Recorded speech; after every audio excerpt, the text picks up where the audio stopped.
It's Dr. Marianne Premack making this video for all of my COE 2606 students at Beacon College, and we are going to be talking about your final project. Can you believe it? It's that time. You've got a week to start working on this final project. If you need more time than that, do let me know because we do have some more time left in the term. My original due date was on the 24th of April, which will be on Friday of next week. But if you need more time, just let me know. And I do want to make sure that you guys are finishing strong. So do check Sonus. Make sure if you're missing any assignments that you're getting those into me so that I can make sure to enter those grades well before grades are due. So in this video, I'm going to be talking about the career exploration final project guidelines that have been posted on Sonus since the beginning of the term, and I will just be talking my way through those. So if it's helpful to you, make a printout or have them up on your screen while you watch the video. So as the purpose of this assignment is that students will integrate the knowledge of everything that we've discussed in the class so far, and that, sorry guys, I'm adjusting the assignment description here, and that you will be basically applying this information because all of the information that we've gone over in this class should be able to be applied in the real world into your future career and to assist you in making that transition from college to the world of work and to plan for that transition. So this is an essay that is a culminating assignment for the course, and a lot of the work for this project has already been done if you have been keeping up with your assignments as we go along in the course. So this is an essay where you combine some writing that you've already done into this one document. Um, so looking at number one, it says, what is your ideal job? And then it gives you some bullet points that you will respond to, including a detailed description of your ideal job. If you have more than one ideal job, that's fine. Just go ahead and make that a little bit more, um, including the various ideal jobs that you're considering. So just answer those same questions for each of your ideal jobs. So you have 5 bullet points, it looks like there. So it's looking like a paragraph of information. But if you have more than one ideal job, then you might have a little bit more than a paragraph there. You might have maybe 2 paragraphs. Second question or second component of the essay is, what majors are you considering? Now, it's fine, again, to be considering multiple majors here. The first couple bullet points, you're just describing, answering those questions, like naming the major and what's your top area of interest within that major.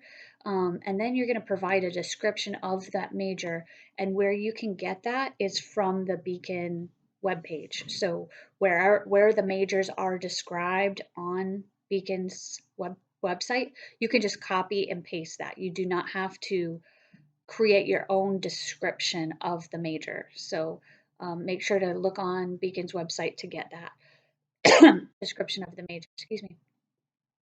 Number 3 is about the informational interview. I was so impressed with the informational interviews that y'all did, and I hope it was meaningful for you. It seemed like from reading them that you got a lot out of that. In this section, you can just do one paragraph summarizing what you got out of the interview. So typically that would have been like the last paragraph of your informational interview, where you just kind of summed it up, said who you interviewed and what you learned. So that is probably mostly already written for you, that particular paragraph or section of this final project assignment. Just use what you already wrote, or if you need to create more of a summary, if you didn't really at the end give that summary and reflection, then go ahead and do so in that third section of the assignment. The fourth section is about your Holland Code results. So this was an assessment you took at the beginning of the term. And hopefully you saved it because you wrote a paragraph about it. So all you have to do is find that paragraph and plug it into the document and you're good to go. Number 5 is about graduate school, and it's about whether you're going to consider continuing your studies in graduate school. And if so, just kind of go into detail about that. If not, you can just, as you go through this paper, you can number it. So on number 5, if graduate school is not something that is something that you're considering right now, you can write in there just that's not, you're not going to need additional training for your career. And if you're considering multiple careers and some of them require graduate school, then you can kind of make a list of like, here's the career that I'm considering that might need, additional training or graduate school. That could include certifications. So if you're going, for a degree, maybe in computer science, where you're going to need to get additional training and certifications, or if you're going to be a teacher where you're going to need to get certified, go ahead and add that in that section. But if not, you can just write a sentence describing that you do not need additional training and you will not be seeking that for your career field. Number 6, you're going to describe an activity that's not related to coursework that could help you get your ideal job. So that could be volunteer work, a job, the internship you're planning on having, any of those things.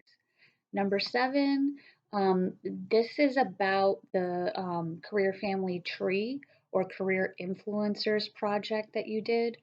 So that's number 7 is basically just a summary of who you discussed in your career family tree or career influencers. You don't need to list every single influencer. Just include maybe 3 of the people that influenced your career and or your future career, and include what their career actually is. Um, if you have questions on that, let me know. But each of you came up with, I think it was 5 influencers. So just pick your top 3. Number 8, you've got a conclusion there.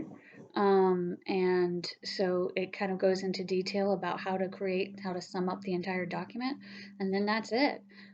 This does need to be gold slipped, so you will want to get started on it and make sure you send it into the Writing Center. It's going to be the typed double space 12-point font of Times New Roman that we typically do. The Word document is great. I will send the Dropbox link for your section. So if you're section 2, you use the Dropbox links for section 2. If you're section 3, use the Dropbox links for that section. And then for section 4, it's the same. There'll be a link for your Dropbox section. So I apologize if that was confusing on the last assignment, that I did provide the links for all 3 of the sections, but that was so that everybody can kind of get the section that they need. You should know your section. If you don't, you can look that up on Sonus or you can email me. Yeah, so I provide you those links and you just use the link that is for your section. Hopefully that makes sense. And I don't think you're going to have really any sources here. So I see that the description says APA sources, but I don't think you're really going to have any sources. So if that is the case for you, you can use APA, but I'm not expecting to see many sources cited here. So yeah, basically that's it. If you have any questions, please let me know. I hope this video has been helpful, and I hope y'all are all doing well. I'm sad that we don't get to see each other to, um, wrap up the term. I'm very proud of the good work that I've been receiving, and thank you for your efforts. This has been a challenge to have our term kind of end this way. And just remember that it's important to finish strong. If for some reason you feel that you want to take the pass fail option, just let me know. If you need to do an incomplete, just let me know. Just be in contact with me, loop in your learning specialist. I am willing to work with you. I want everybody to be successful. And I know this has been a challenge and for some more than others. So if you need an accommodation, if you need extra time, um, if you need additional support from me, if you want to video chat with me, please do let me know. I do want to help you and I do want you to be successful and I care about each of you. So do let me know what you need. And please do check in with me by Wednesday to let me know where you're at with this because I have to turn in attendance on Thursday. So if I don't hear from you, then unfortunately, I'm left in a position where I need to mark you absent because I haven't seen you, I haven't heard from you. So do check in with me, please, by Wednesday. Email me. That's a great way to get in touch. If you would like to video chat, you can email me with a request to video chat.